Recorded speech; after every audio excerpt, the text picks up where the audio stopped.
웨스트민스터 소교리문답 107문항 중 43강 82에서 84 문답 10계명 순종 여부에 대해서 말씀을 배우겠습니다. 로마서 6장 1절에서 4절 말씀. 그런즉 우리가 무슨 말을 하리요? 은혜를 더하게 하려고 죄에 거하겠느냐? 그럴 수 없느니라. 죄에 대하여 죽은 우리가 어찌 그 가운데 더 살리요?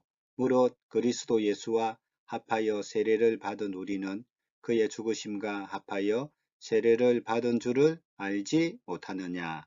그러므로 우리가 그의 죽으심과 합하여 세례를 받음으로 그와 함께 장사되었나니 이는 아버지의 영광으로 말미암아 그리스도를 죽은 자 가운데서 살리심과 같이 우리로 또한 새 생명 가운데서 행하게 하려 함이라. 반드시 알아야 할 참된 지식. 우리가 가지고 있어야 할 참되고 건전한 지혜는 두 부분이죠. 하나님에 관한 지식, 우리 자신에 관한 지식이죠.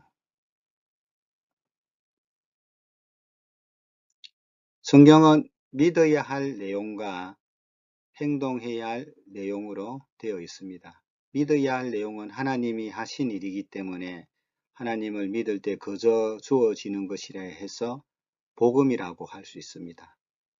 행동해야 할 내용은 받은 은혜를 가지고 내가 하나님의 말씀을 지켜나가야 하기 때문에 그것을 율법이라고 말씀할 수 있습니다.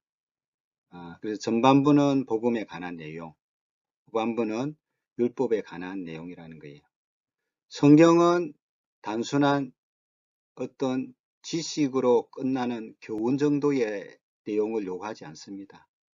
그 안 지식이 우리의 삶의 행동으로 드러날 때 비로소 그 지식과 행함은 하나가 되어서 우리가 기뻐하시는, 하나님이 기뻐하시는 삶을 살아가게 되는 거죠. 참된 지식도 마찬가지입니다. 교리는 그저 알고 교훈받고 지식으로 끝나는 게 아닙니다.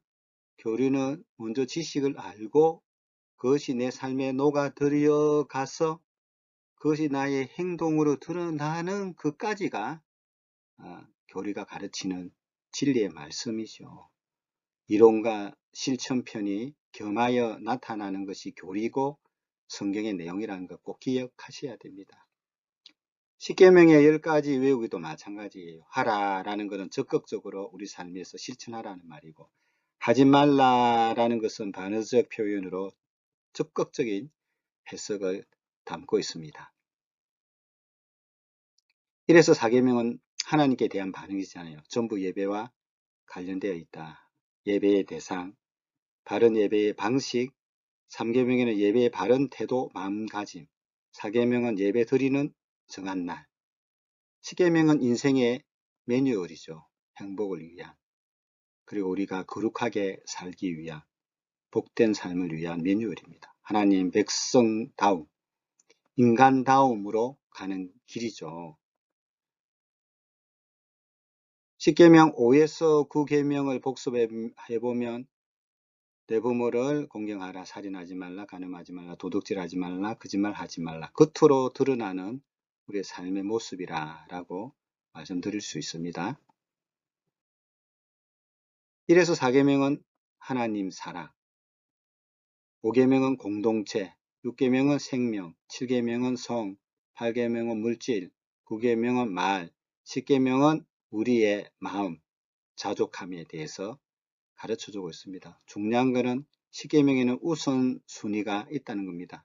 위로 갈수록 더 우선순위에 놓이게 됩니다. 하나님이 제일 위에, 그 다음에 공동체, 가정, 생명, 성, 물질, 말, 마음이죠. 10계명의 내용에 보면 10계명은 하나님께 대한 계명과 사람에 대한 계명을 모두 포함하고 있습니다. 10계명은 도덕법, 윤리의 요약판이죠. 10계명의 부정적인 명령은 긍정적인 면도 함축되어 있어요. 그런데 우리는 과연 하나님이 주신 십계명을 완전히 지킬 수 있을까요? 죽었다 살아나도 못 지키지요, 사실. 이래서 십계명 못 지킵니다. 십계명을 지킬 수 있나요? 라고 물어보면요. 우리 인간이 타락하기 전에는 하나님의 계명을 완전하게 지킬 수 있는 가능성이 있었습니다. 그러나 타락과 함께 죄인이 된 인간은 하나님의 말씀을 전혀 지킬 수 없는 상태가 되었습니다. 십계명을 지킬 수 없지요. 성경에 선포한 바 인간은 허물과 죄로 인해 죽었기 때문에 하나님의 말씀을 온전히 지킬 수가 없습니다. 에베소서 1장 1절 그는 허물과 죄로 죽었던 너희를 살리셨도다. 십계명을 지킬 수 없지요. 그러나 구원받은 신자들은 이 세상에서 어느 정도 순종할 수 있지만 하나님의 계명을 완전하게 지킬 수는 없습니다. 왜냐하면 우리 안에 여전히 죄의 세력이 남아있기 때문이죠. 구원받은 신자가 하나님의 말씀을 완전하게 지킬 수 있을 때는 그 시점은 죽음 이후 천국에서 또 예수님이 재림하실 때 우리 모두가 부활하고 영화롭게 될 때 가능합니다. 소교리 문답 82문항 물어보겠습니다. 하나님이 주신 계명을 완전하게 지킬 수 있는 사람이 있습니까? 답, 타락 이후 이 세상에서 하나님이 주신 계명을 완전하게 지킬 수 있는 사람은 하나도 없으며 생각과 말과 행동으로 날마다 계명을 어기고 있습니다. 왜 하나님은 우리에게 완전히 지킬 수도 없는 십계명을 주셨을까요? 자, 이유 첫째, 도덕법은 우리의 죄를 억제하는 효과가 있기 때문이죠. 이 세상이 보존되고 유지되기 위해서는 죄가 억제되어야 합니다. 이 역할을 하는 것이 바로 도덕법이죠. 십계명 같은 그런 기준이 있어야 도덕적으로 지켜야 할 법이 있어야 그것 때문이라도 우리 죄를 억제하는 효과가 있다는 겁니다. 둘째는 도덕법은 우리의 죄악된 본성을 깨닫게 해주기 때문이지요. 죄가 무엇인지를 깨닫게 해주므로 우리로 하여금 더욱 그리스도를 찾게 합니다. 갈라디아서 3장 24절 이같이 율법이 우리를 그리스도께로 인도하는 초등교사가 되어 우리로 하여금 믿음으로 말미암아 의롭다함을 얻게 하려 함이라. 십계명을 주신 이유는 뭡니까? 도덕법은 삶의 지도 역할을 하기 때문입니다. 비록 우리가 완전하게 지키지는 못해도 우리에게 어떻게 살아야 하는지를 안내해 줍니다. 도덕법은 내비게이션과 같습니다. 삶의 지도지요. 두 가지 사상, 우리에게 주신 십계명을 올바로 지키기 위해서는 다음 두 가지 사상을 경계해야 합니다. 첫 번째는 완전주의, 두 번째는 마음대로 살아가는 방종주의. 먼저 우리는 완전주의를 비격해야 하지요. 로마서 3장 10절에 보면 기록된 바 의인은 없나니 하나도 없다. 아브라함은 자신의 부인을 누이라고 속이는 거짓말을 했지요.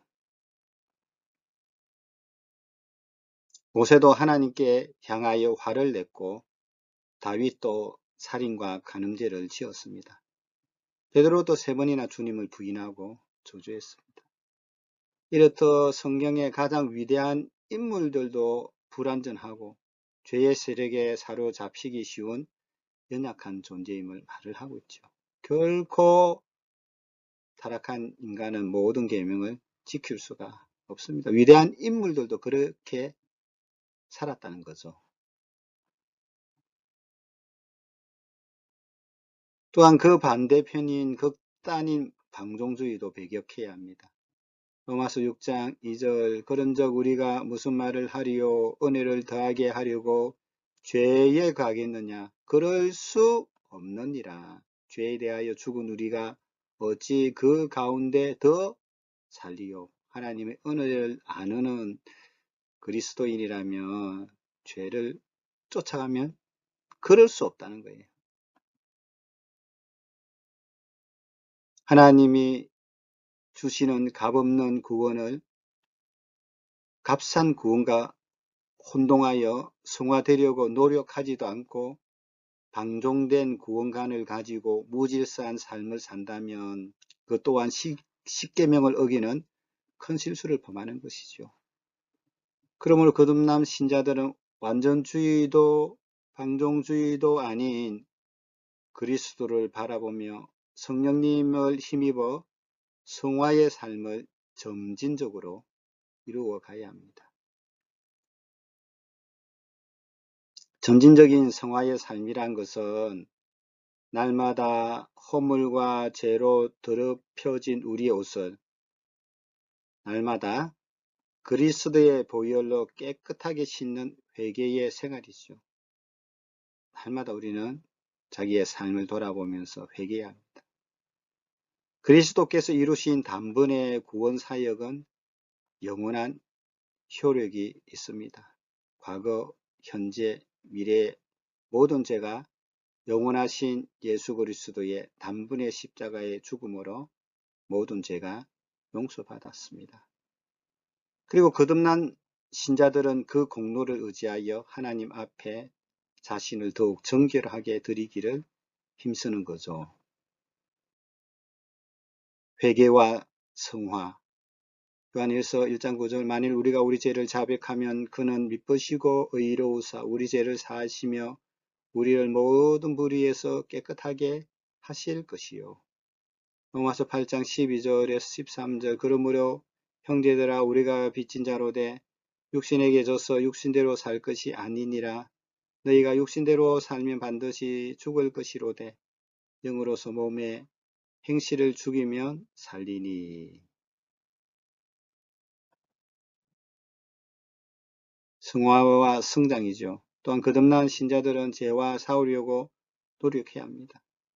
계단을 한 계단 한 계단 오르듯이 성화의 발걸음으로 전진해야 됩니다. 마치 어린아이들이 자라듯이 우리의 신앙도 자라 그리스도의 장성한 분량에 이르기를 힘써야 합니다. 죄의 경중이 있을까요?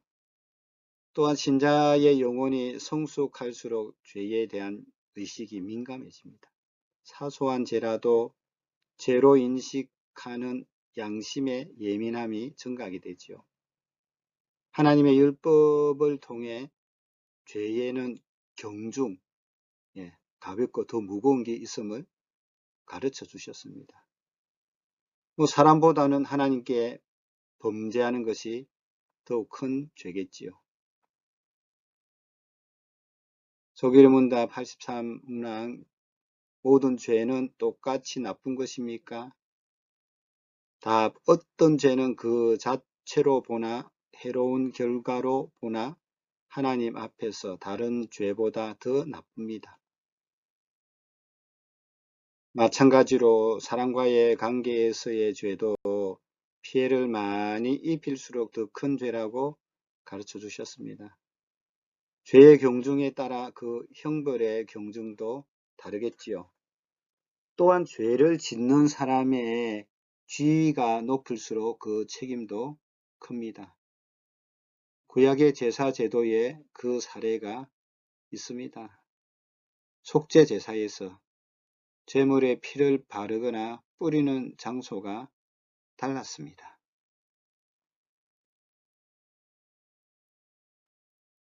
족장과 평민의 죄가 사함을 받기 위해서는 성소 밖의 성막들에 있는 번제단에 피를 뿌렸지요.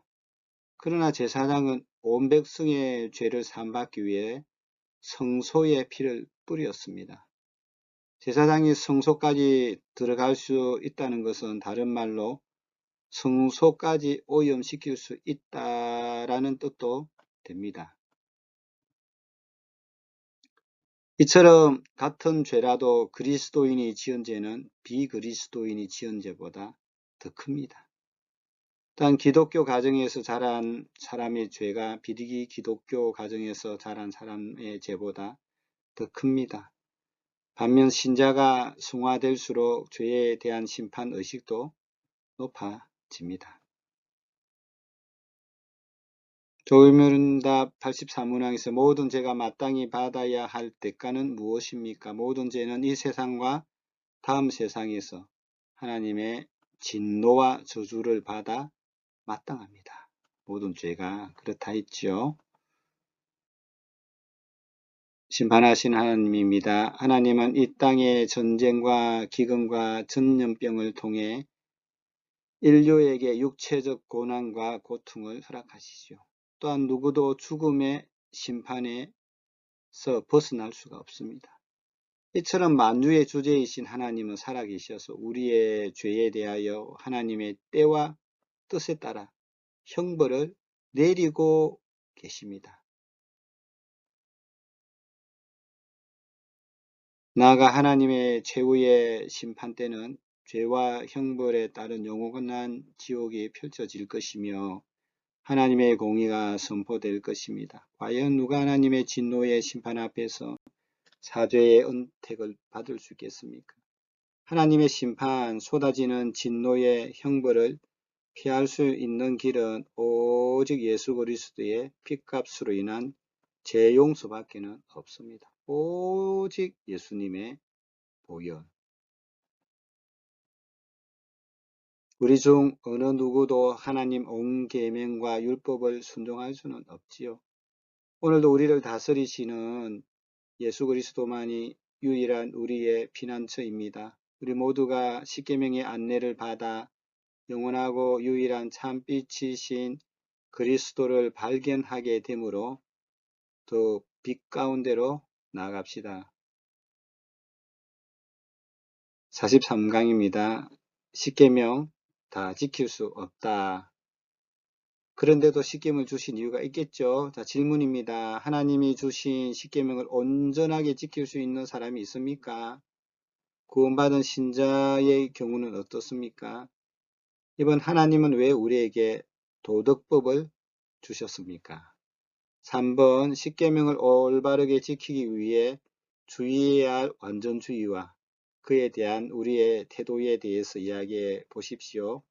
4번 십계명을 올바르게 지키기 위해 주의해야 할 방종주의와 그에 대한 우리의 태도에 대해서도 이야기해 보십시오. 죄의 경중이 있습니까? 있다면 어떤 죄가 큰 죄입니까? 더 큰 죄입니까? 모든 죄가 마땅히 받아야 대가는 무엇인가요? 소결의 문답 82에서 84문항을 묵상하고 암송한 후 서로 점검합시다. 우리에게 십계명을 주신 하나님의 뜻이 분명히 있습니다. 십계명을 다 지킬 수 있다. 나 못 지키니까 포기다. 이것이 아니죠. 우리는 예수 그리스도의 높으신 그 기준의 가치를 쫓아가는 그리스도인이기 때문에 죄지은 죄에 대해서는 회개하시고 그러나 점진적으로 전진하는 신앙을 갖는 것이 하나님께서 우리에게 주신 십계명의 목적이기도 합니다. 처음부터 다 못 지키더라도 서서히 더 거룩해지고 더 구별되어지고 하나님 말씀을 더 사랑하는 우리 모두가 되시기를 예수님의 이름으로 축복합니다.